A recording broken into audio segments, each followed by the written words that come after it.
What's up, everybody? Today we are testing a universal chassis harness. This is number 130. Pretty sweet. So we will start by checking the digital dash. Let's get everything all set up. Cool.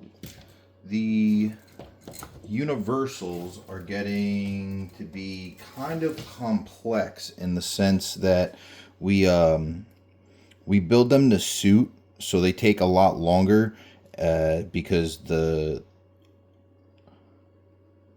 front and backs aren't made in our production where we stop and we just build everything all at once. So let's key on.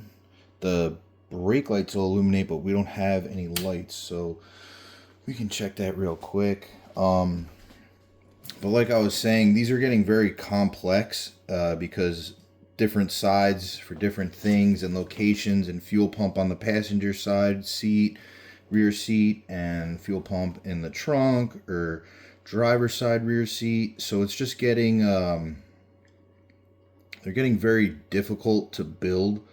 There's a lot of details. So if we do offer this for you guys, please don't change any of the measurements. Whatever we ask you, just provide those measurements.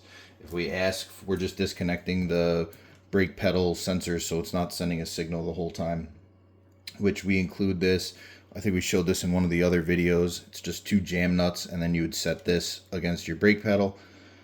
So that's pretty cool. Need be, you can use washers. Sometimes brake switches are originally square. This one's round. You might have to drill it out a little bit. So we check that. Let's check all of the key on circuits. So like I was saying, if we do offer the universal and we ask for measurements, please provide us the exact measurement we're asking for. Do not change it at all. Don't try and help us. Don't do anything out of the norm. Just provide the exact measurement and we will do the rest. That is crucial, because if you start changing measurements and then we adapt to what we do, it could be a bad time.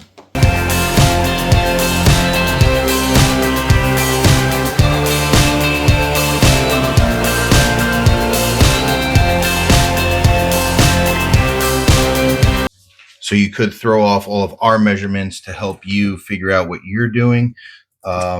This person had a couple extra can items for their link. So we threw in 2 powers and 2 grounds separate, 2 separate items off a disconnect here, which is separate from their inputs and outputs, which also has key on circuits available as flying leads.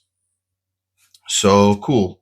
This customer, this is a E82 with an M50. So we were able to wire in our X20s. You saw I was just testing some circuits on it a moment ago. We can test our start.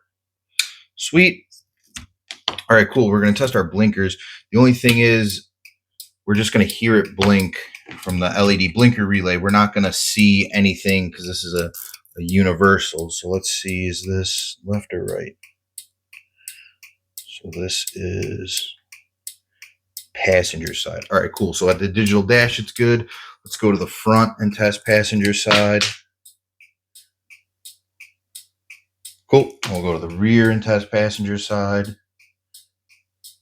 Cool. So yeah, this customer, we got to check the other side, and then I'll go over what we did for the front, because they have specific headlights. Again, it was a very complex amount of information we had to review to provide a quality product, which we want to hook everybody up with a good product. The thing is, the amount of time this took was unreal. So we got the blinkers done. Do running lights, and we'll talk about the headlights. So we have running lights on in the inputs and outputs. This is the digital dash, excuse me, but we also have it in our inputs and outputs as well. We like to give you guys a couple extras. This way you can repurpose them for whatever you need. So we'll check the front here. Cool. I like testing. It's just something that I feel is required. in a lot of businesses that actually don't do it, and they don't do it publicly, which kind of isn't acceptable. So you want to be careful who you do business with. This is the license plate lights, which we put on a disconnect. All right, so now for the headlights and high beams. So for the headlight and high beam, this specific vehicle requires 12 gauge wire for both. And then we had to adapt to the ground. Luckily, they have one on each side close by because BMW understands that a circuit that has a high amp draw needs a good close ground. So we'll start off with, let's see here. So this is headlight. So we check the headlights. Cool.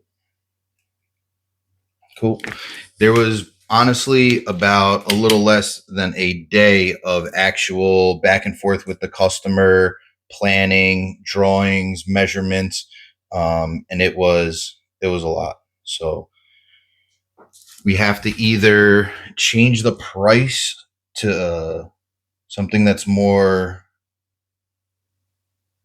acceptable for us to spend a whole extra day doing that, or we might actually phase out the universal. So this is his wiper. You guys know the wiper, flying lead off the switch panel. Cool.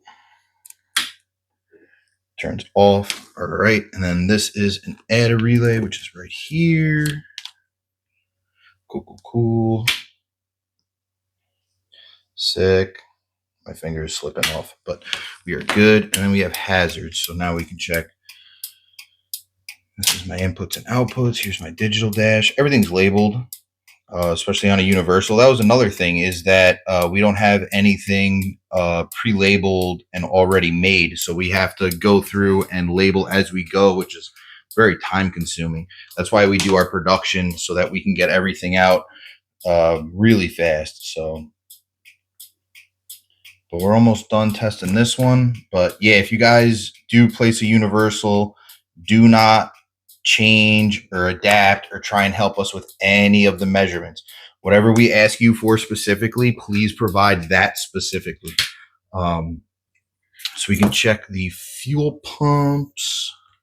Both fuel pumps are in the passenger rear seat. And where'd they go? We're going to test those now. Man, I just saw them. All right, cool. Right here. Cool. So one of them is a 15 amp and one of them is a 25 amp. So the customer relayed that to us and we were able to provide them the correct size fuse. So if you guys know, let us know. We can help you.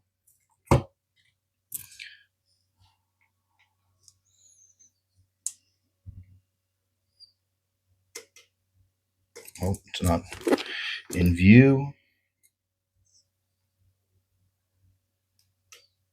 So both relays are going to, both fuel pump relays are going to be activated from the X20 connector. Sick. Okay. Reverse lights. There's not much to test. There's not really much we can do with the reverse lights. So yeah, that pretty much wraps this one up. We're good. We're confident with it. We're going to button it up. And next we have to do some production for the 2-door window harness with a disconnect. That's becoming extremely popular. We got a couple orders. This one requires one as well. So we're going to ship a couple up to Lock City Drift in Connecticut. And yeah, hope you guys enjoyed this one. Take care. Be good.